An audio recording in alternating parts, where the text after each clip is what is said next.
Hi, today we are in Amsterdam with Poikos. Hi, who are you and what do you do? Cool. I'm Nell Watson. I'm founder and CEO of Poikos. We enable the 3D body measurement of people just using 2D camera hardware, kind of like I'm talking to you now, but typically more in a webcam or a smartphone or tablet camera. Okay. And tell us a little bit more about how your business model works. Well, we are a SaaS, a software as a service model. We provide subscriptions, typically B2B, for other companies to be able to embed our technology within their own services. So you're basically targeting all online websites so they can help measure their companies, their customers, in order to individualize the products more. Yeah, I created the technology originally for mass customization.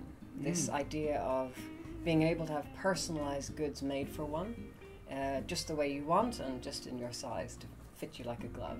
Okay, and your customers, are they more coming from the e-commerce or like what you said from the gym part? I have very strong ambitions for the health market. Okay. Having used the technology myself to create an idealized version of myself and to track how my weight changes as I get towards that goal. Okay, understood. And how does the technology work? Because it sounds quite funny, from 2D to having a 3D model. Yeah, it's a funny technology. I will admit that. It's funny because I set out to solve the problem of how do you capture 3D data. And I decided to take 6 months out, and I traveled all over the world, and I talked to very interesting professors in so many different nations, and I gradually gathered little bits of data, kind of like playing detective. Yeah. And after about 6 months, we were able to start making a prototype, and I put together a team, and away we went. So it was very problem focused, and we found the solution.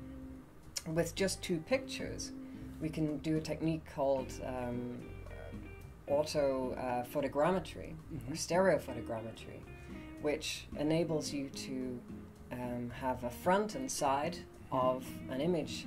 And if you have those 2 pictures, you can reconstruct 3D out of it. Okay. There's a lot of algorithms and image processing in there, but that's basically how it works. 2 pictures can reconstruct 3D.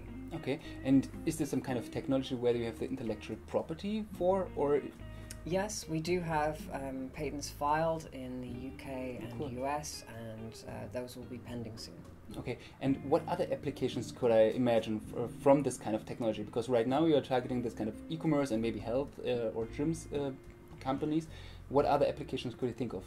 Custom fit is one, suits, custom fit bicycles even. As far as I understand it, getting a good fitting for a bike can cost $150, $200 for the enthusiasts market. Okay. But those are high value, high margin, but low volume markets. I think the greatest disruptive potential is within health. Not just in terms of helping people to manage their weight, which is a huge problem all over the world, but we can also do things like create censuses, epidemiology. We can look at whether people in one area of a country have certain health problems or not, and we can begin to look for changes in the shape of the body, which may manifest conditions like diabetes type 2 or polycystic ovarian syndrome before they're actually detectable by the person themselves or by a doctor. Understood. If you want to target different industry segments, let's call it like that, do you think of different pricing schemes for this, or even setting up different websites so they are not mixed with the user base or so? Pricing has actually been one of the most complex areas of the business to get straight. To be honest, we're still working that out.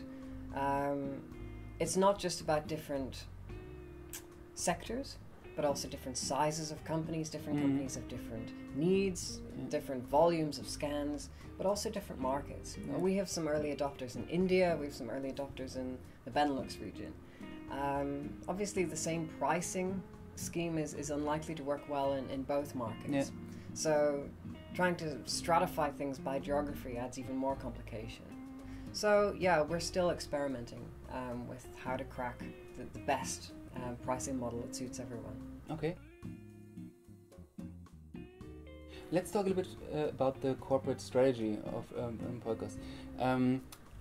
I know a company in Germany that is doing a little bit something that is similar. Like they're doing something like taking the picture from, let's say, Skype or a camera or so, and then setting up some kind of 3D model, which and they provide this size data, etc., to e-commerce stores. Yes. And now my question would be, what is your competitive advantage if you assume this to be a competitor, and how do you think you can perform better? Sure. I believe the company you're talking about is Upcloud. Yeah, right. Yeah. Great company. I had the pleasure of meeting Sebastian Schulze, one of the co-founders, a couple of weeks ago at MIT GSW in Morocco. Mm-hmm. Great guy. We were on a panel together, Okay. and it was very interesting to see the commonalities between the two companies, and yet how we took a different philosophical perspective on certain things. As I understand it, Upcloud has largely begun to move away from computer vision and into a statistical model. So they collect hundreds of thousands of different body measurements, mostly 2D rather than 3D data. And then from a couple of small manually input measurements, they can reconstruct with a good estimate what that body should be and the relevant sizes. And Mm-hmm. that is a fantastic application for e-commerce. And I think that they're probably going to be very disruptive in that space. We focus in a different area. We're all about capturing snapshots of history. Mm-hmm. So it's about this person, what they look like at that time. Understood. And I think that has many more applications for custom fit, where you need more measurements and ideally 3D body data to go with it, and particularly for health, because obviously taking snapshots over time is how we understand how our health is today and where it's going tomorrow.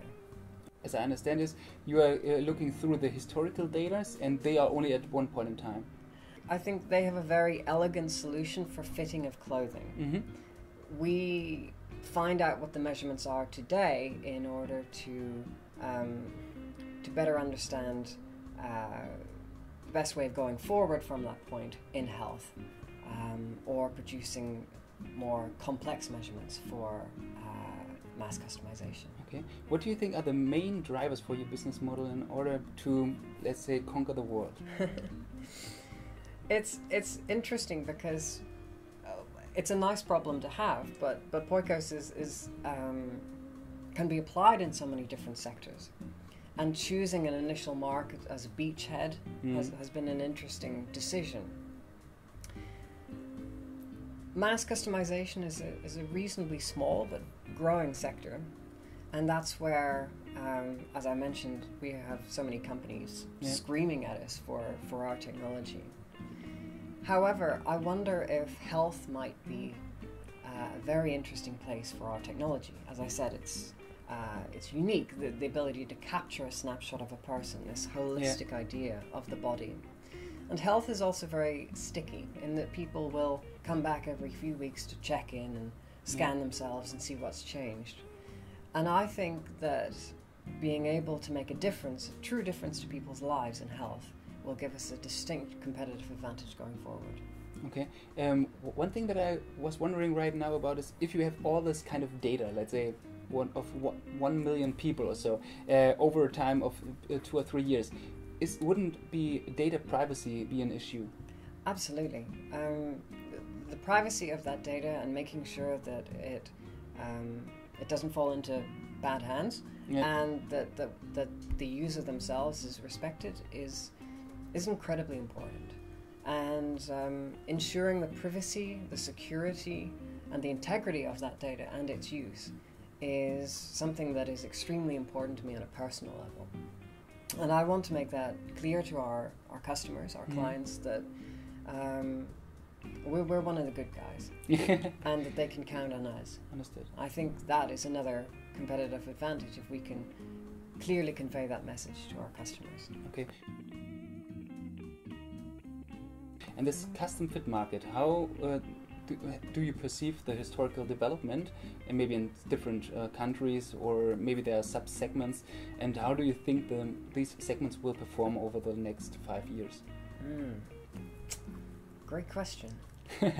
As a businessman yourself, I'm sure you're familiar with this idea of traveling to the Far East for a business trip and getting yourself measured for a suit, and then in 3 weeks' time it arrives on your doorstep. I think that we have an opportunity to change the idea of how custom fit goods are made. Being able to serve a global market where you don't actually have to have the person in store getting themselves measured, I think that is a real deal changer for the market itself. And I think that it's going to unlock a new wave of mass customization. We've seen companies like Style Shake and United Styles come out with the promise of creating something you can have it your way in terms of the garment. You design it and it fits you like a glove. And they've all faced a lot of trouble. It's my hope that technologies like Poikos will enable a kind of turn in the road for mass customization to really take off before the end of this decade. Understood. So basically, every tailor in Europe or the US should be afraid of us, of you. No, not afraid. We're out to celebrate custom fit, and we're out to empower people. We're not out to destroy. We're out to cooperate. We're out to make a real difference and a real benefit to the world. Okay. Yeah, as you blog by yourself about psychology and all this emotional stuff, we would like to share some insights with our readers about the emotional roller coaster and your psychological tips that you can give this first-time entrepreneurs. Oh, absolutely. I've had a real roller coaster on, this startup and former startups. And as an entrepreneur, you know how it is, right? And I realized that I felt better being able to share that journey. When I was just keeping it into myself, it was getting me down a lot, and it was difficult to shake off certain emotions. Not just bad stuff, but happy stuff, like you make a sale or somebody's like really interested in what you're doing. And I started sharing it. About 6 or 9 months ago, I started a blog, and I started talking about the psychology of running a venture and the importance of self-knowledge. This idea of understanding how one's mind works and being able to sort of hack one's thinking to approach things in a stoic, straightforward way instead of being swept away by emotions. And I've learned techniques that mean that now if I have a bad day, things will wash over me instead of knocking me back. And I decided that I really wanted to share that. And so I'm working on a book at the moment. I have a pre-alpha little game you can play that helps to teach these kinds of habits of entrepreneurship, because entrepreneurship is a discipline. It's something that needs to be worked upon and can be learned. What are the 1 or 2 techniques that you could share with our readers? Sure. I think the first is being able to break down a gigantic, big, hairy, scary situation, and being able to focus it on forget about the big picture. What do you need to work on now, and what is going to give you the biggest benefit today? Okay, sit down and do it. Begin. And something else is